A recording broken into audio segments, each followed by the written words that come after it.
नमस्कार साथियों। बहुत से साथियों के सामने समस्या यह आ रही है कि जब वे एपीआर फाइल करते हैं तो एपीआर फाइल करने में उनकी रिपोर्टिंग अवधि में एक से अधिक अधिकारी हैं। दो भी हैं, तीन भी है, चार भी हैं। साथ ही साथ उस अवधि में एक या दो अधिकारी सेवानिवृत्त भी हैं या फिर वह रिपीट भी हो रहे हैं कि स्टार्टिंग में जुलाई में वह रह लिए और जनवरी में फिर वापस उन्हीं अधिकारी को वहाँ पर चार्ज उसी पोस्ट पर दे दिया गया है। तो उनके साथ में समस्या ये आ रही है कि कौन से अधिकारी का हम वहाँ पर चुनाव करें। तो आज के वीडियो में हम जानेंगे कि यदि रिपोर्टिंग अवधि में एक से अधिक रिपोर्टिंग, रिव्यूइंग या फिर एक्सेप्टिंग अधिकारी रहते हैं तो कौन से अधिकारी के द्वारा प्रतिवेदन की समीक्षा की जाएगी या फिर कौन से अधिकारी का हम चुनाव करें। आपको एक एग्जाम्पल के रूप में समझा देते हैं। मुख्य ब्लॉक शिक्षा अधिकारी जोबनेर की यदि हम बात करें तो यहाँ पर आप देखेंगे 3 अधिकारियों का नाम इस लिस्ट में है। तो हमें सबसे पहले यहाँ पर जो अंतिम है उसकी यहाँ पर कार्य अवधि देखनी है।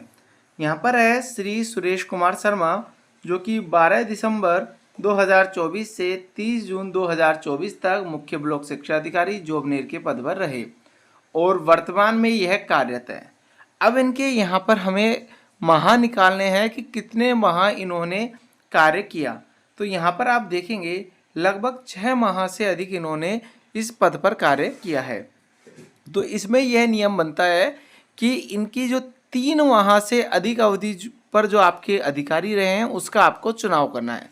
जबकि इसमें यह भी हो जाता है कभी कभार कि जहाँ पर आपकी लिस्ट में 3 अधिकारी दिए गए हैं तो हो सकता है कि स्टार्टिंग में ही यदि कोई अधिकारी 3 माह से अधिक सर्विस कर रहा है तो आप उसको सेलेक्ट कर लें, जबकि ऐसा नहीं है, क्योंकि अंतिम 3 माह में जो आपके अधिकारी रहे हैं आपको उसका चुनाव करना है।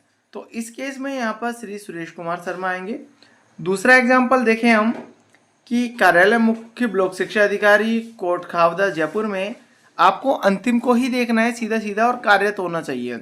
तो यहाँ पर अंतिम है श्रीमती उपासना और इनकी जो कार्य अवधि है 3 जनवरी 25 से 30 जून 25 तक। तो अंतिम 3 माह से अधिक का इनका सुपरविजन रहा है तो हमें इनका चुनाव करना होगा। एक एग्जाम्पल और देख लेते हैं यहाँ पर हम कि कार्यालय मुख्य ब्लॉक शिक्षा अधिकारी सांगनेर ग्रामीण। अब यहाँ पर जो केस है 4 अधिकारी रहे हैं। लास्ट जो है श्री सीताराम गुप्ता है जो कि कार्यरत भी है। इनकी जो अवधि रही है 24/5/25 से 30 जून 25 तक। 3 माह से कम है तो हम इनका चुनाव नहीं करना है।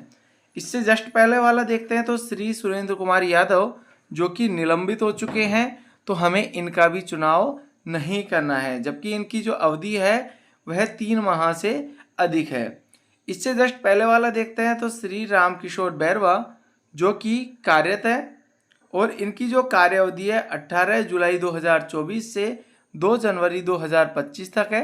तो अंतिम सुपरविजन में 3 माह से अधिक की इनकी कार्य अवधि रही है तो हमें इस केस में इनका ही चुनाव करना होगा। एक एग्जाम्पल और ले लेते हैं। यहाँ पर सीवीओ सांगनेर सिटी की यदि हम बात करें तो यहाँ पर 3 अधिकारी हैं, श्री ओम प्रकाश विजय, श्री गिरिराज प्रसाद मीणा, श्री भोजराज शर्मा। अब यदि अंतिम की बात करें भोजराज शर्मा की तो इनकी जो कार्य अवधि है 24/5/25 से 30 जून 25 तक है और ये वर्तमान में कार्यरत है। लेकिन इनकी जो कार्य अवधि है वह 3 माह से कम है, हमें इसलिए इसका चुनाव नहीं करना है।